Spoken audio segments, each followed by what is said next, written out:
So in this video we will see how to create a viewer with a form. So let's say that this is actually your practice. So your practice is, let's say that we are very much excited about this possibility of subtracting volumes. So we make a protocol that is your practice to subtract two volumes. So I will subtract the original one. So the SARS-CoV, you see, we changed in the previous videos, we changed the default label of one of the objects, and then this default label is propagated throughout Scipion, and it is shown everywhere. So we take the imported volume, and then we subtract the filtered one. This is an automatic label this time. And then we execute. This is your practice. And what we will do now is to construct the analyzed results of this other plugin. Again, by default, if you don't do anything, you get the default display of any object in Scipion. But we are very much excited about this volume subtraction, and we want to do something special. And we will do something for the analyzed results. This is what we will do. So now this is a different kind of visualization in which you are offered a form, and in this form you can slice the output along Z, Y, or X.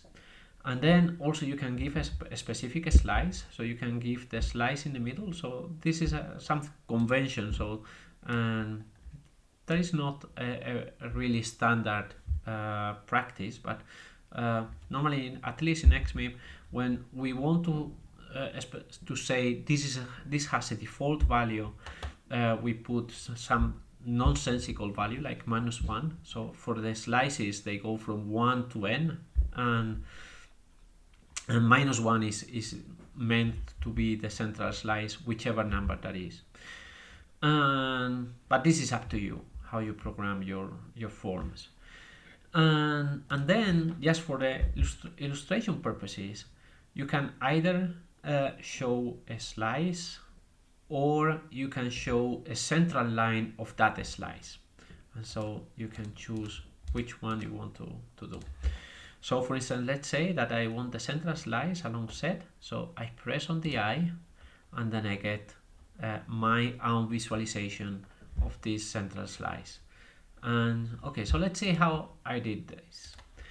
Okay, so this is a viewer. So all the concepts of creating the viewer, changing the class name, registering it, and so on, they all apply in the same way as for the data viewers, the viewers without forms.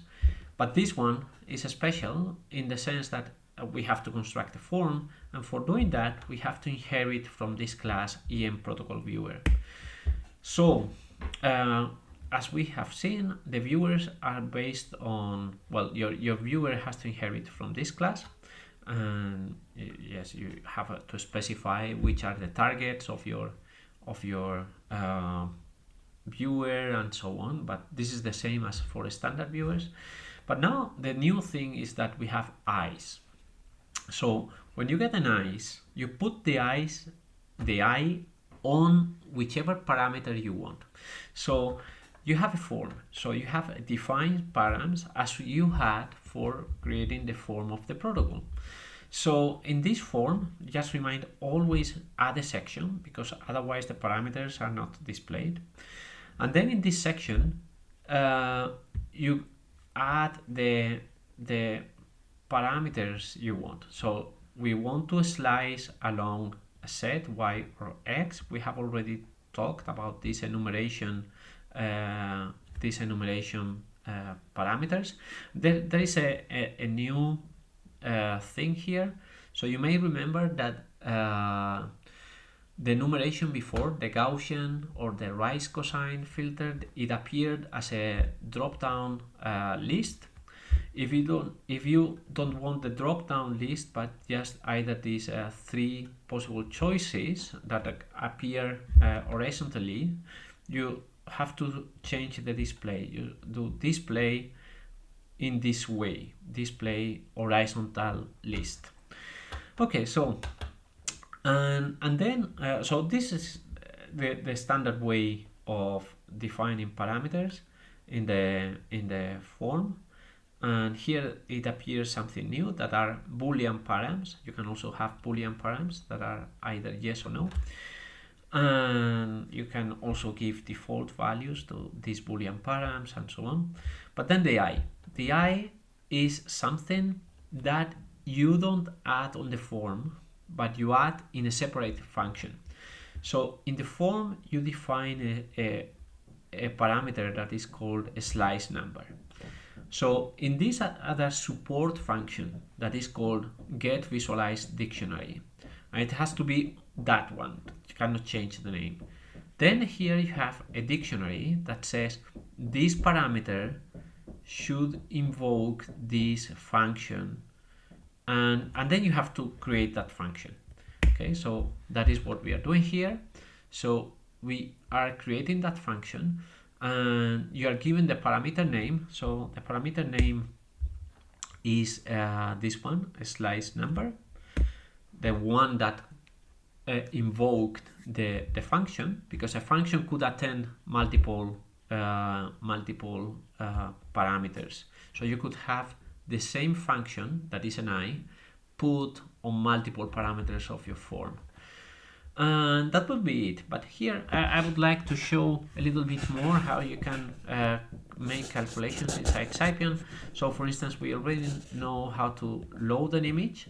So I'm using this image class from XMIP, but now I'm getting the NumPy array. So I'm doing get data to get the NumPy array, and then this NumPy array, I'm slicing it, and then here we are handling this logic of handling the -1. So if you give -1, you have to choose the central slice, and it depends on which direction you are getting the central slice.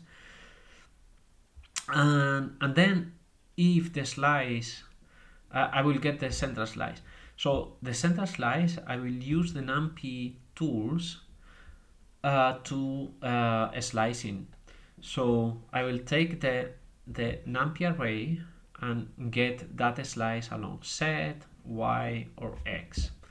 And then I'm also here showing some other possibility that you can do in Scipion, that is using any library you like. So let's say that you like matplotlib for doing your representations. So here we have the representation of a slice. So whether you show the slice or you use a 1D plot to make your representation. So we didn't see that, but so either we see the slice or we see a central line through that slice. Okay, so you can be very creative. You can display your outputs in whatever way you want, and you can always invoke any of the standard libraries, and that would be it. So just a reminder of what you have to do when you create a viewer. So you create your viewer file, you have to change the class name, you have to register it in the init py of viewers, and then you have to specify your targets, and you have to construct the viewer. And these viewers are with forms, so you have to decide where to put the eyes. And once you have defined which parameters will have an eye, then you have to construct your own visualization. And for your own visualization, you can use whatever graphical library you like. That would be it.